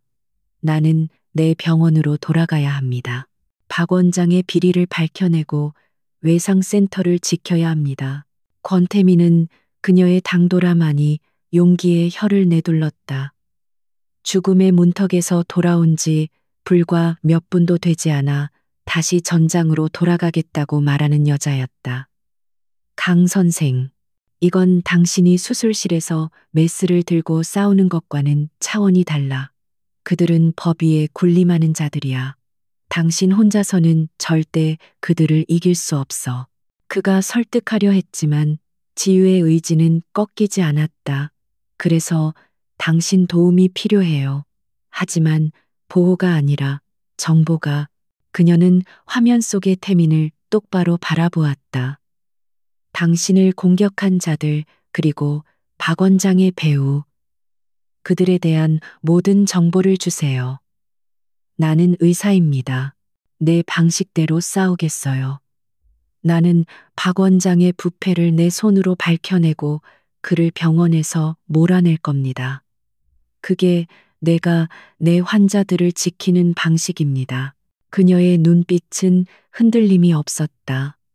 권태민은 몇 초간 그녀를 말없이 바라보았다. 그는 이 여자가 자신과 같은 종류의 투사임을 깨달았다. 그는 결국 희미하게 웃었다. 좋다. 당신의 용기를 존중하지. 그는 한민혁에게 신호를 보냈다. 한민혁이 서류 가방에서 작고 검은색 휴대폰 한 대를 꺼내 지유에게 건넸다. 그건 퀀텀 코어의 최고 등급 보안 통신 장치다. 현존하는 그 어떤 기술로도 도청이나 추적이 불가능해. 이걸로 나와 직접 통신한다. 권태민이 말했다. 이것은 보호가 아닌 동맹의 제안이었다. 완벽한 보호는 거절하더라도 최소한의 방어막은 있어야지. 지우는 잠시 망설이다가 휴대폰을 받아들었다. 차갑고 단단한 금속의 감촉이 손에 전해졌다. 좋습니다. 하지만 명심해요, 권태민 씨. 나는 당신의 말이 아닙니다. 나는 내 환자를 지키기 위해 싸우는 의사일 뿐입니다. 이 일이 끝나면 이 전화기도 돌려주겠어요. 권태민은 고개를 끄덕였다. 물론이지, 강 선생. 그의 눈에 이 강인한 의사에 대한 깊은 존중과 흥미가 스쳤다.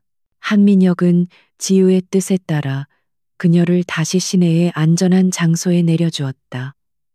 차에서 내린 지우는 새로 얻은 보안 휴대폰을 꽉 쥐었다. 그녀는 더 이상 혼자가 아니었다. 하지만 그녀의 새로운 동맹은 대한민국에서 가장 강력한 힘을 가졌지만 동시에 가장 위험한 표적이기도 한 남자였다. 그녀는 어둠 속으로 걸어갔다. 이제 싸움은 병원 복도를 넘어 도시의 가장 어두운 권력의 심장부로 번져가고 있었다. 강지우는 허름한 비즈니스 호텔의 방 안에 몸을 숨겼다. 어젯밤의 습격 이후 한민혁은 그녀의 뜻을 존중해 퀀텀 코어의 안전가옥 대신 이곳을 임시거처로 마련해 주었다. 이곳은 익명성이 보장되었고 그녀가 병원과 너무 멀리 떨어지지 않으면서도 추적을 피할 수 있는 최적의 장소였다. 그녀는 샤워를 마치고 팔꿈치의 찰과상을 직접 소독하며 어젯밤의 공포를 애써 억눌렀다. 그녀의 앞에는 노트북과 권태민이 준 검은색 보안 휴대폰이 놓여 있었다. 그녀는 수간호사로부터 몰래 건네받은 병원 내부 회계 자료와 박 원장의 비리 증거들을 다시 한번 검토하고 있었다. 그녀가 찾은 증거는 명백했다. 박 원장은 수년간 병원 자금을 유령 회사를 통해 빼돌려왔다. 하지만 그 자금의 출처는 여전히 불분명했다. 그가 누구의 돈을 받고 자신을 공격하는지 알아야 했다. 그때 손에 쥐고 있던 보안 휴대폰이 소리 없이 진동했다. 암호화된 메시지였다. 발신인은 K 브렉, 권태민이었다. 메시지는 짧았지만 그 안에는 그녀가 찾던 마지막 퍼즐 조각이 담겨 있었다. 첨부 파일 확인. 박 원장에게 자금을 댄 유령 회사의 실소 유주, 노바테크. 첨부된 파일에는 복잡한 암호화 코드로 가려진 차명 계좌의 거래 내역과 그 끝에 연결된 노바테크의 자회사 이름이 선명하게 드러나 있었다. 권태민이 자신을 공격한 배우로 지목했던 바로 그 회사였다. 심장이 차갑게 가라앉았다. 이제 모든 것이 분명해졌다. 노바테크는 권태민을 제거하는데 실패하자 그를 살린 자신을 제거하기 위해 병원 내부의 부패한 권력 박 원장을 이용한 것이다.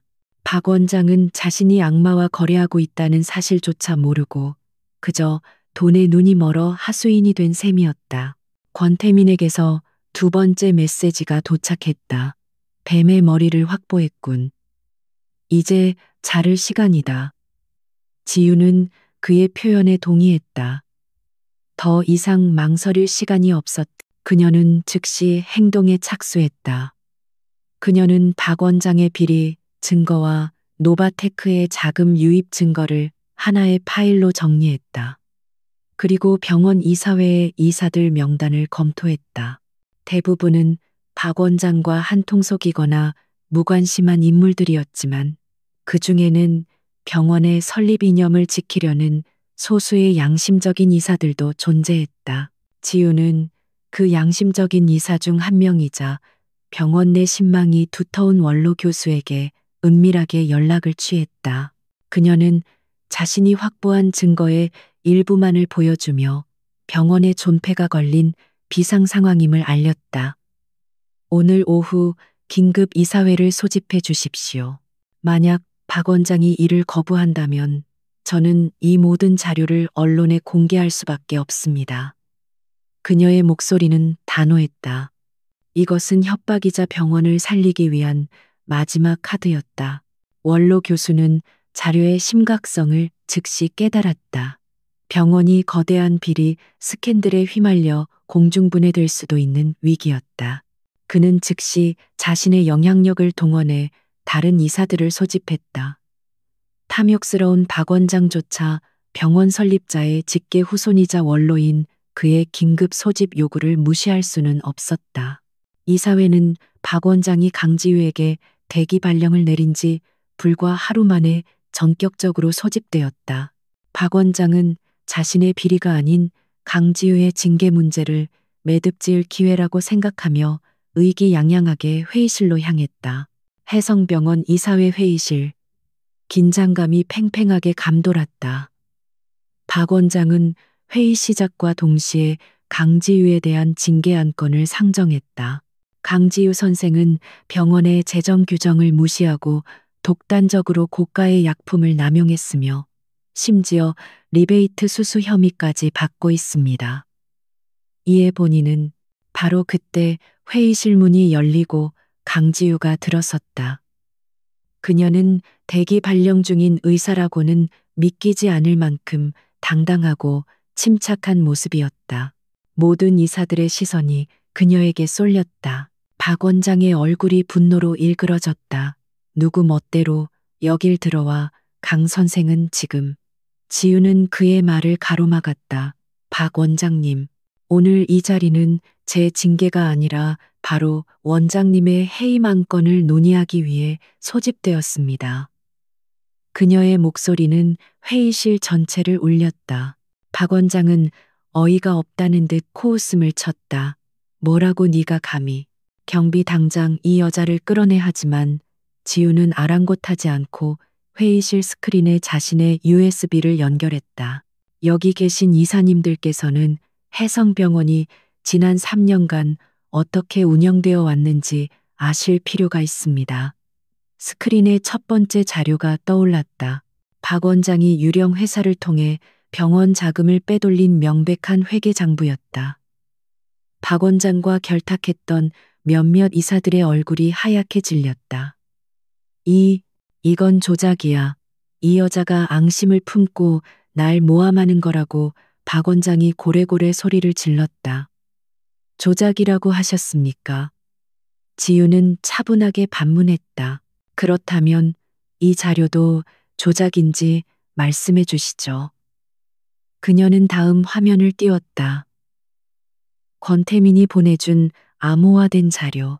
박 원장의 차명 계좌로 돈을 보낸 유령 회사의 정체, 그리고 그 자금의 최종 출처인 노바테크의 이름이 선명하게 나타났다. 이사님들 보시는 바와 같이 박 원장에게 자금을 댄 곳은 노바테크라는 기술 대기업의 위장 자회사입니다.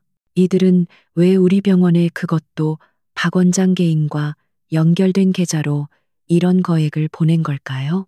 회의실은 물을 끼얹은 듯 조용해졌다. 박 원장의 입이 굳게 닫혔다. 그는 자신의 비리 장부는 어떻게든 변명할 수 있었지만 노바테크라는 이름 앞에서는 그럴 수 없었다.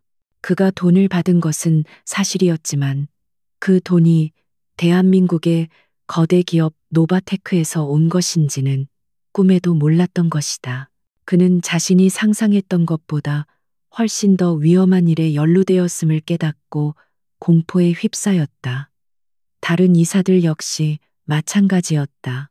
단순한 횡령이 아니라 거대 기업이 연루된 불법 자금 수수. 이것은 병원이 통째로 검찰 조사를 받아야 할 사안이었다. 원로 교수가 무겁게 입을 열었다. 박 원장. 해명할 기회를 주겠네. 이게 다 뭔가. 박 원장은 아무 말도 하지 못했다. 그는 끝났다. 이사들은 자신들이 이 비리에 연루되어 침몰하는 것을 막기 위해 재빨리 태세를 전환했다.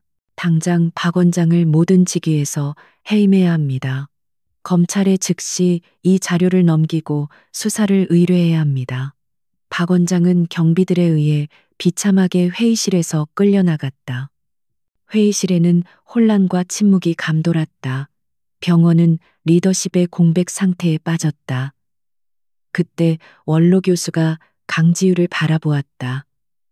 강 선생, 이 위기를 수습할 사람이 필요하네. 병원이 정상화될 때까지 강 선생이 임시 병원장 대행을 맡아주게. 그것은 예상치 못한 제안이었다. 지우는 잠시 망설였다. 그녀는 권력을 원한 것이 아니었다. 하지만 지금 이 사회를 장악한 것은 공포였다. 이 공포가 가라앉으면 또 다른 탐욕스러운 자가 그 자리를 차지할 터였다. 외상센터를 지키기 위해서는 힘이 필요했다. 알겠습니다. 임시직으로 병원이 안정될 때까지만 맡겠습니다. 그날 저녁 강지유는 박 원장이 쫓겨난 원장실에 홀로 서 있었다. 그녀는 해냈다. 병원 내부의 적을 자신의 힘으로 몰아냈다. 그녀는 창밖으로 어두워지는 도시를 바라보며 권태민에게 보안 메시지를 보냈다. 뱀의 머리를 잘랐습니다. 곧바로 답장이 왔다. 수고했군 강 선생. 하지만 진짜 싸움은 지금부터다. 권태민의 말대로였다. 박 원장이라는 꼭두각시를 제거함으로써 그녀는 이제 노바테크라는 거대한 적과 직접 마주하게 되었다. 그녀는 더 이상 평범한 외과 의사가 아니었다. 그녀는 해성병원을 책임져야 하는 동시에 거대하게 다음 목표물이 된 것이다. 그녀는 자신의 어깨를 짓누르는 책임감의 무게를 느끼며 다가올 더 큰 폭풍을 예감했다. 노바테크의 심장부 양성진 회장의 집무실은 그 어느 때보다도 살얼음판처럼 차가웠다. 최 이사는 감히 숨조차 제대로 쉬지 못하고 바닥만 내려다보고 있었다. 박 원장의 몰락과 강지유의 임시 병원장 대행 임명 소식은 양 회장의 마지막 남은 이성의 끈을 끊어버렸다. 그가 아끼던 값비싼 크리스털 재떨이가 벽에 부딪혀 산산조각 났고 그 파편이 최 이사의 뺨을 스쳤지만 그는 미동조차 할 수 없었다. 무능한 놈. 양성진의 목소리는 뱀이 기어가는 듯 낮고 섬뜩했다. 고작 병원장 하나 구워 삼지 못해서, 의사년 하나 처리하지 못해서 이 모든 일을 망쳐 최 이사는 필사적으로 변명했다. 회장님, 그 여자가 권태민과 손을 잡았을 줄은, 놈이 직접 정보를 제공한 것이 틀림없습니다. 퀀텀 코어의 정보력이 개입될 줄은. 양성진이 손을 들어 그의 말을 막았다. 변명은 됐다. 자네의 쓸모는 거기까지야. 그는 최 이사를 더 이상 질책할 가치도 없다는 듯 자신의 의자에 깊숙이 몸을 묻었다. 그의 눈은 도시의 야경이 아닌 더 깊은 어둠 속의 전략을 꿰뚫어 보고 있었다. 권태민, 그리고 강지유, 감히 내게 이빨을 드러내. 그는 결심했다. 더 이상 하수인들을 통한 간접적인 공격은 없었다. 자신이 직접 이 두 사람을 동시에 무너뜨릴 것이다. 그의 머릿속에서 치밀하고 이중적인 함정이 그려졌다. 최 이사, 자네에게 마지막 기회를 주지. 내가 지시하는 대로만 해.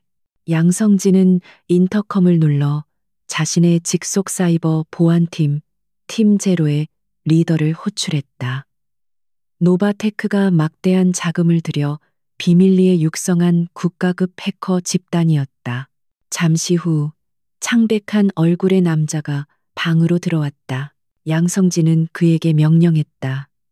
오늘 밤 자정. 퀀텀 코어의 메인 서버 아르테미스를 공격한다. 목표는 국방부 차세대 보안 시스템 관련 데이터다. 하지만 진짜 목표는 그게 아니야. 그는 지도 위에 두 개의 점을 찍었다. 공격은 최대한 요란하고 거대하게, 마치 외국의 유명 해커 집단 다크라자루스의 소행처럼 위장해라. 권태민의 모든 신경이 그쪽으로 쏠리도록 놈의 제국 전체가 불타는 것처럼 보이게 만들어. 이것이 그의 첫 번째 함정, 거대한 양동작전이었다. 권태민의 눈을 묶어둘 불길이었다. 그리고 그는 최 이사를 돌아보았다. 그의 눈에는 이제 차가운 살이만이 남아 있었다. 권태민이 그 가짜 불길을 끄느라 정신이 팔린 사이 자네는 진짜 불을 지르러 간다. 그는 태블릿에 사진 한 장을 띄웠다. 해성병원의 도면이었다. 강지우. 그가 이름을 나직이 읊조렸다. 그 여자는 더 이상 단순한 목격자나 권태민의 조력자가 아니야. 그 여자는 놈의 약점이자 내 실패의 상징이다. 내일 아침 뉴스에는 그녀가 나오지 않아야 해. 최 이사는 등줄기에 식은땀이 흐르는 것을 느꼈다. 이것은 단순한 제거 명령이 아니었다. 하지만 권태민이 분명 경호 인력을 붙였을 겁니다. 병원 한복판에서. 그래서 프로를 쓰는 거다. 양성진이 말을 잘랐다. 자네가 고용했던 어설픈 트럭 운전사 따위가 아니야. 내가 직접 관리하는 그림자들이다. 그들은 소리 없이 움직이고 흔적을 남기지 않아. 자네는 그저 그들이 병원에 잠입할 수 있도록 사전 작업을 하고 모든 것이 사고사나 혹은 병원 내의 비극적인 사건처럼 보이도록 마무리만 해. 이것마저 실패하면 알지. 최 이사는 격렬하게 고개를 끄덕였다. 이것은 그의 목숨이 걸린 마지막 임무였다. 그는 즉시 해성병원의 내부 보안 시스템 도면과 강지유의 예상 동선을 그림자 팀에게 넘기기 시작했다. 병원의 낡은 보안 카메라는 그들의 상대가 되지 못할 터였다. 같은 시각 해성병원의 원장실. 강지유는 산더미처럼 쌓인 서류에 파묻혀 있었다. 박 원장이 남기고 간 행정적인 혼란은 상상 이상이었다. 횡령으로 비어버린 예산을 메우고 동요하는 직원들을 다독이며 동시에 외상센터의 환자들을 챙기는 것은 그녀의 육체적 정신적 한계를 시험하고 있었다. 그녀는 자신이 의사가운 대신 감당하기 힘든 무거운 갑옷을 입고 있음을 실감했다. 승리의 기쁨은 잠시뿐 그녀의 어깨를 짓누르는 것은 병원의 존폐라는 무거운 책임감이었다. 그녀는 박 원장의 흔적이 남은 낡은 의자에 기대어 잠시 눈을 감았다. 승리했지만 불안감은 사라지지 않았다. 오히려 텅 빈 원장실의 적막함이 그녀를 더욱 긴장하게 만들었다. 박 원장을 움직인 거대한 손 노바테크가 이대로 물러설 리 없었다. 한민혁의 팀이 병원 외곽에 보이지 않게 배치되어 있었지만 이 거대한 건물 안에서 그녀는 여전히 표적이었다. 그때 주머니 속의 검은색 보안 휴대폰이 짧게 진동했다. 권태민의 메시지였다. 임시 원장 취임을 축하하오 강 선생. 하지만 진짜 맹수는 궁지에 몰렸을 때 가장 필사적인 법이지. 경계를 늦추지 마시오. 그의 경고는 그녀가 느끼고 있던 불안감을 정확히 짚어내고 있었다. 그녀는 고맙습니다. 그럴 생각입니다. 라고 짧게 답장을 보냈다. 그녀는 마지막 남은 결제 서류를 검토하기 위해 다시 책상으로 향했다. 그녀는 오늘 밤 병원에 남아 밀린 업무를 처리할 생각이었다. 자정이 가까워지는 시각. 상암동 퀀텀 코어의 심장부 중앙 통제실. 권태민은 아직 의료시설에서 완전히 회복되지 않은 몸을 이끌고 이곳에 와 있었다.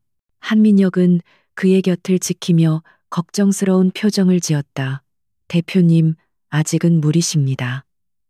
아니, 느낌이 좋지 않아. 권태민이 모니터에 떠 있는 복잡한 데이터 흐름을 바라보며 말했다. 양성진은 패배를 인정할 인물이 아니었다. 그는 반드시 반격해 올 터였다. 바로 그 순간이었다. 메인 서버 아르테미스의 방화벽 데이터가 비정상적으로 급증하기 시작했다. 수백만 개의 가짜 IP가 동시에 서버의 문을 두드렸다. 적색경보 외부로부터 대규모 디도스 공격 발생 통제실 전체에 경보음이 울려 퍼지고 엔지니어들이 다급하게 키보드를 두드리기 시작했다. 공격 패턴 분석 중. 이건 다크라자루스의 시그니처 코드입니다. 그들이 왜 우리를. 권태민의 눈이 날카롭게 빛났다. 다크라자루스, 그들은 돈이 되지 않는 이런 무모한 공격을 할 리가 없었다. 가짜다. 그가 낮게 중얼거렸다. 이건 위장이야. 방어벽을 유지하면서 진짜 침투 경로를 찾아.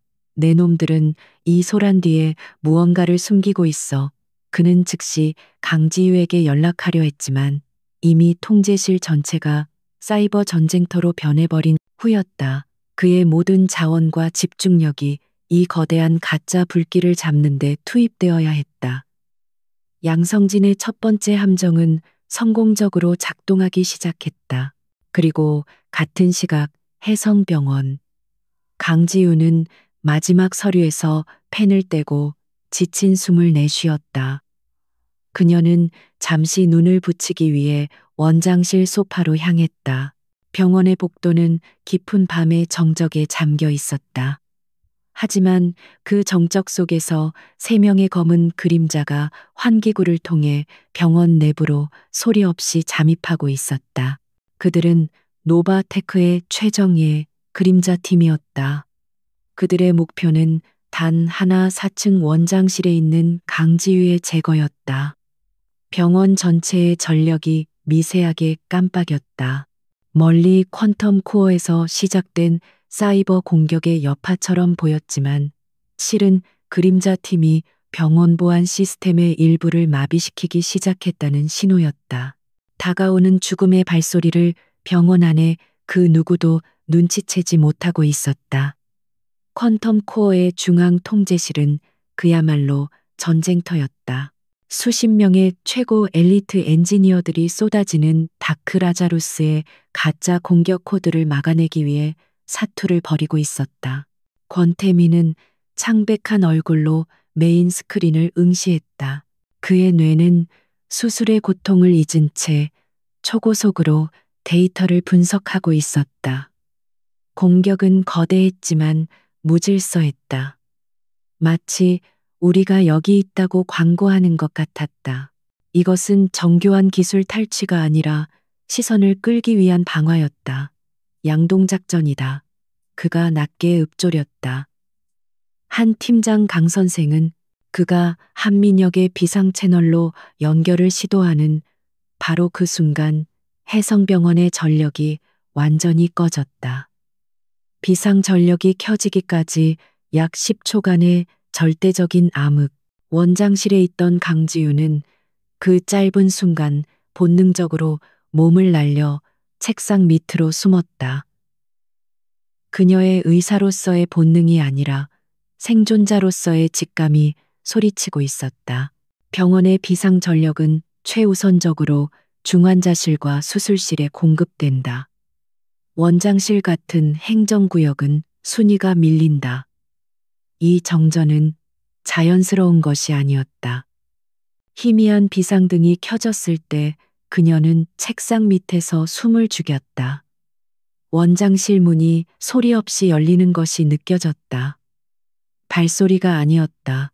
공기의 흐름이 바뀐 것이다. 3명의 검은 그림자가 유령처럼 방 안으로 스며들었다. 그들은 야간 투시경을 쓰고 있었고 손에는 소음기가 달린 권총과 특수합금으로 제작된 단검이 들려 있었다. 그들은 프로 중에 프로 양성진의 그림자였다. 그들은 책상 소파 그리고 캐비닛을 향해 일사불란하게 움직였다. 목표는 확인 사살이었다. 지우는 심장이 터질 듯한 공포 속에서도 자신의 손을 바라보았다. 그녀의 손에는 묵직한 의료용 스테이플러가 들려 있었다.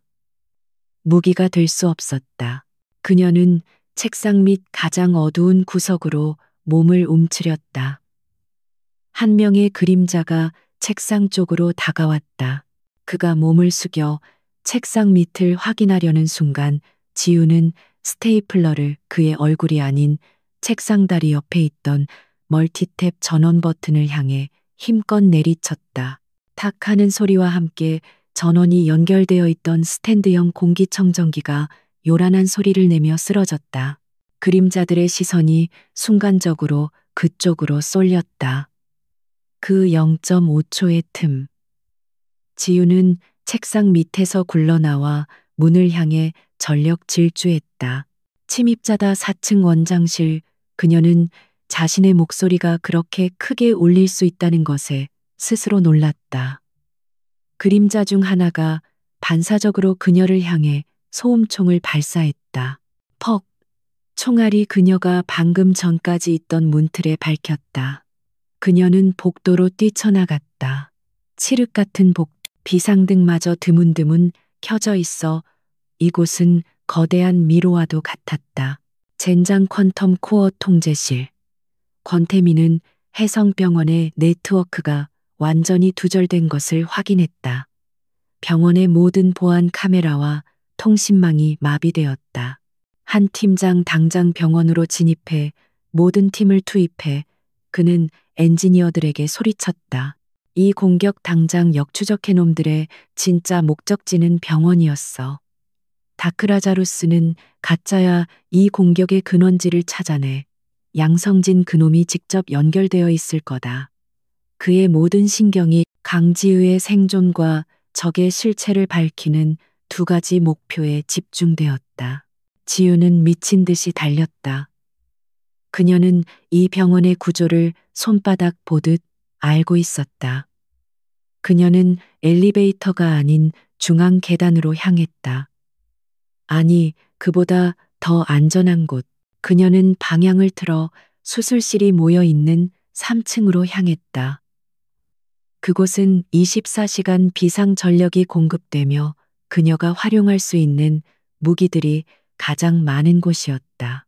그림자 3명은 소리 없이 그녀를 추격했다. 그들의 움직임은 인간이 아니라 훈련된 사냥개처럼 빠르고 정확했다. 지우는 수술 준비실 문을 박차고 들어갔다. 그리고 문을 잠갔다. 하지만 이 얇은 문이 그들을 10초 이상 막아주지 못할 것임을 알았다. 그녀는 주변을 둘러보았다. 날카로운 메스, 수술용 톱. 하지만 그녀는 그런 것을 다룰 시간이 없었다. 그녀의 눈에 제세동기가 들어왔다. 그녀는 망설임 없이 코드를 뽑고 기계를 최대 출력으로 충전하기 시작했다. 윙 하는 고주파음이 그녀의 심장 소리와 공명했다. 쾅! 문이 부서지며 그림자들이 들이닥쳤다. 바로 그 순간 복도 저편에서 또 다른 총성이 울렸다. 움직이지 마.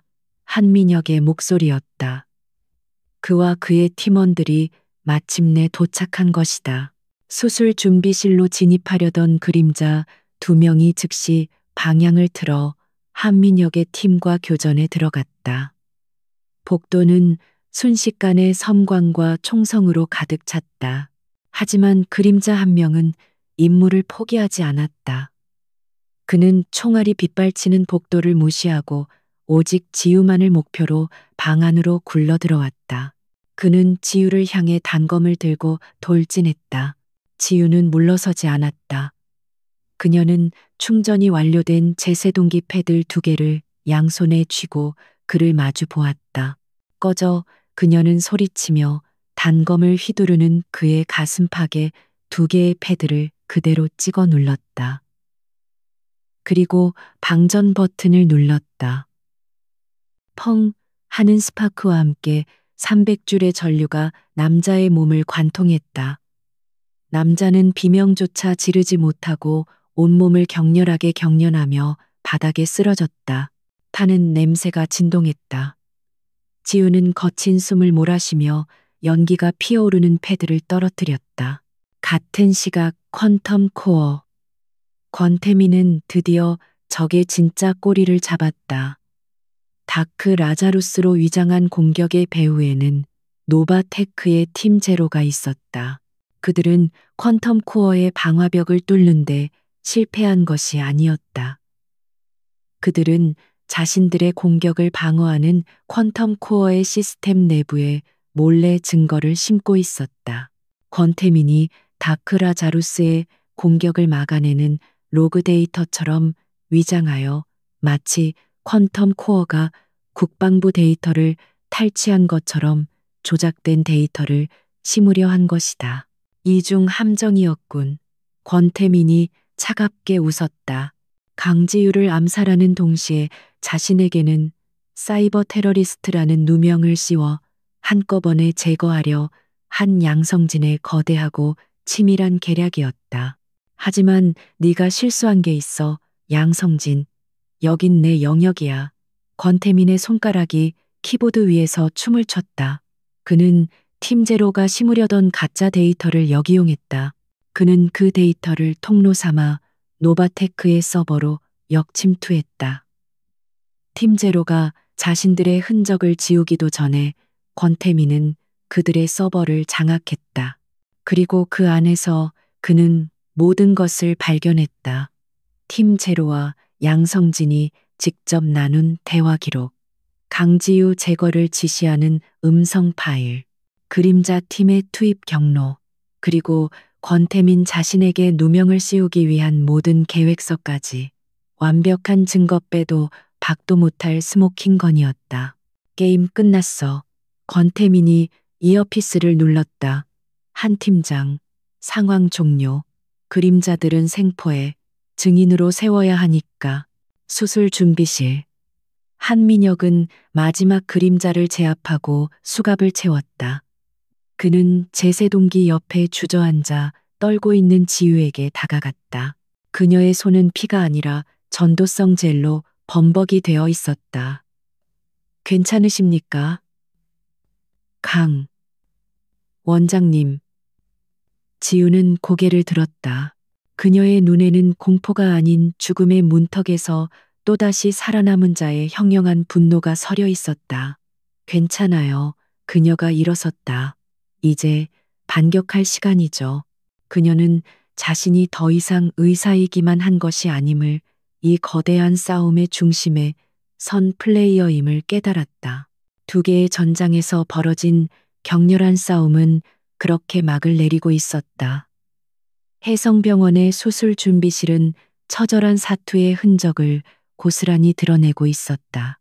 전도성 젤이 바닥에 미끄럽게 흩어져 있었고, 제압당한 그림자 요원들은 한민혁의 팀에 의해 꼼짝없이 결박당하고 있었다. 강지우는 차가운 벽에 기댄 채 자신의 손에 묻은 젤을 닦아냈다. 아드레날린이 서서히 가라앉아 극심한 피로와 함께 팔꿈치의 상처가 다시금 쓰라려 왔다. 그녀는 방금 자신이 사람의 심장을 멈출 수도 있는 전류를 사용했다는 사실에 몸서리쳤지만 후회는 없었다. 그것은 생존을 위한, 그리고 자신의 환자들을 지키기 위한 어쩔 수 없는 선택이었다. 한민혁이 그녀에게 다가와 깨끗한 수건을 건넸다. 모든 상황은 종료되었습니다. 강 원장님, 대표님께서 모든 증거를 확보하셨습니다. 그의 목소리는 여전히 무뚝뚝했지만 그녀를 부르는 호칭에는 미묘한 존중이 담겨 있었다. 강지우는 수건을 받아들었다. 그들도, 권태민 씨도 무사한 거죠. 그녀의 첫 질문은 여전히 타인의 안부였다. 네. 대표님은 사이버 전쟁에서 승리하셨습니다. 그리고 이제 적의 심장을 찌를 시간입니다. 같은 시각 퀀텀 코어의 통제실, 권태민은 자신의 의자에 깊숙이 몸을 기댔다. 흉부의 통증이 다시금 밀려왔지만 그의 눈은 승리감으로 불타고 있었다. 그의 앞 스크린에는 노바테크 서버에서 추출한 모든 원본 파일이 떠 있었다. 양성진의 목소리가 담긴 음성 파일, 암살 지시가 담긴 암호화된 메시지, 그리고 퀀텀 코어에 누명을 씌우려던 조작된 데이터의 원본까지.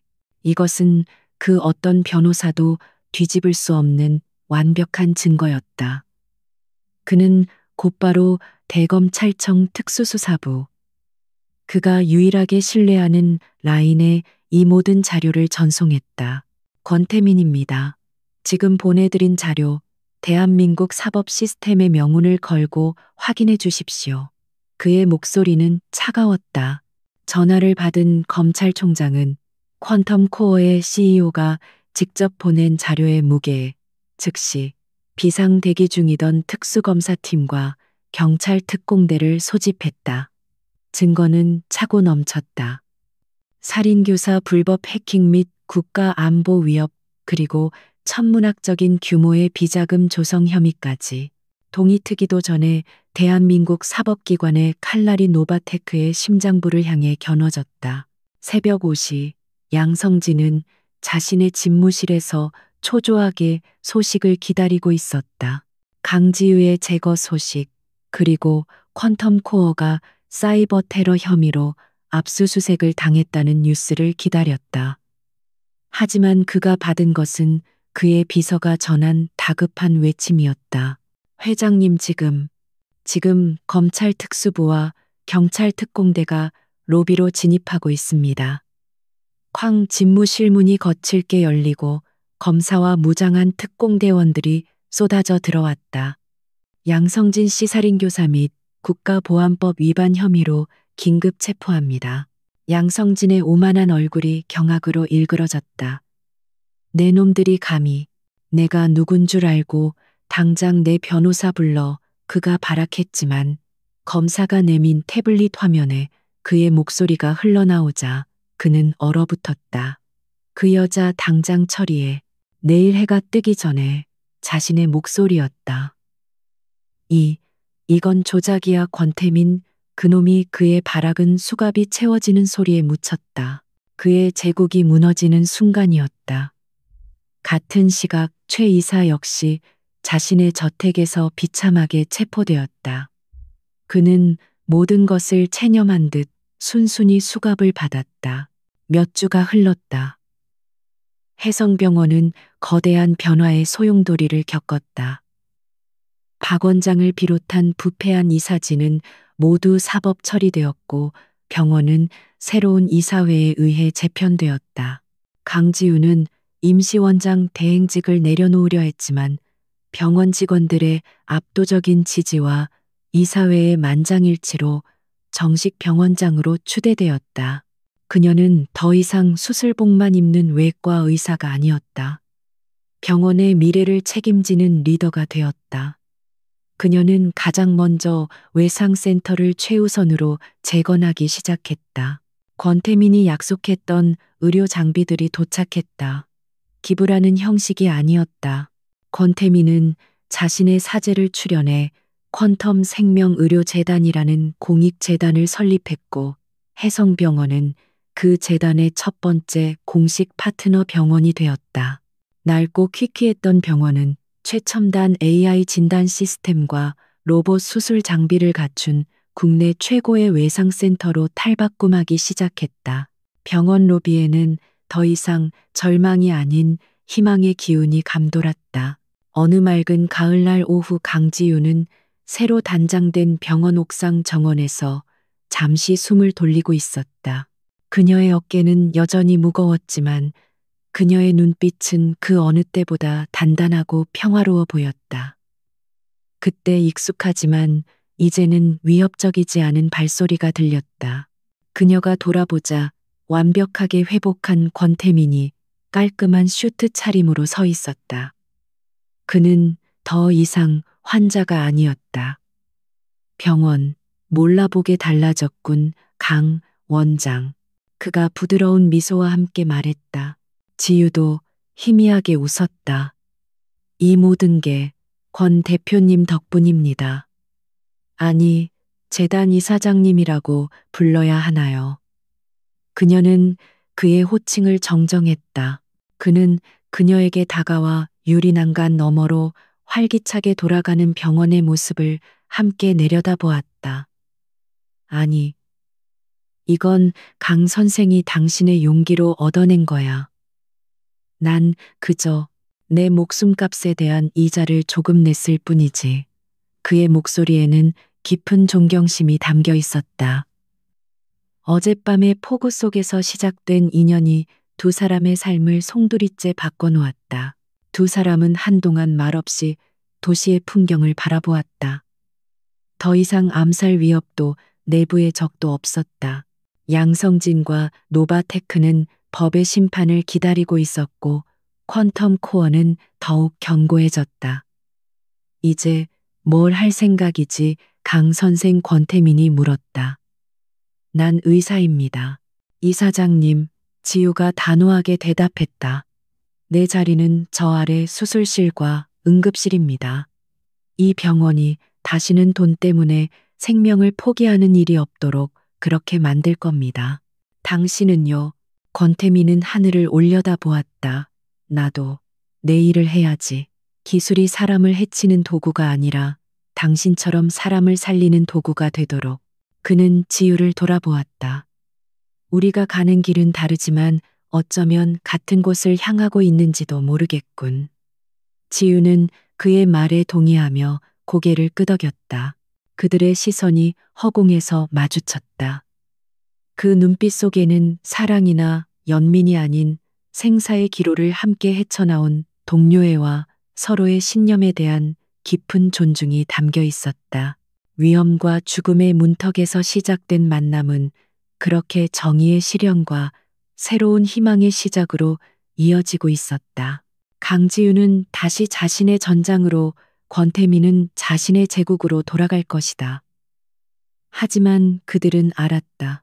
서로가 서로의 삶에 지울 수 없는 흔적을 남겼으며 이 도시의 어딘가에서 각자의 방식으로 더 나은 세상을 위해 싸우고 있을 것임을. 해성병원의 옥상 정원에 눈부신 태양이 새로운 시대의 여명을 비추고 있었다.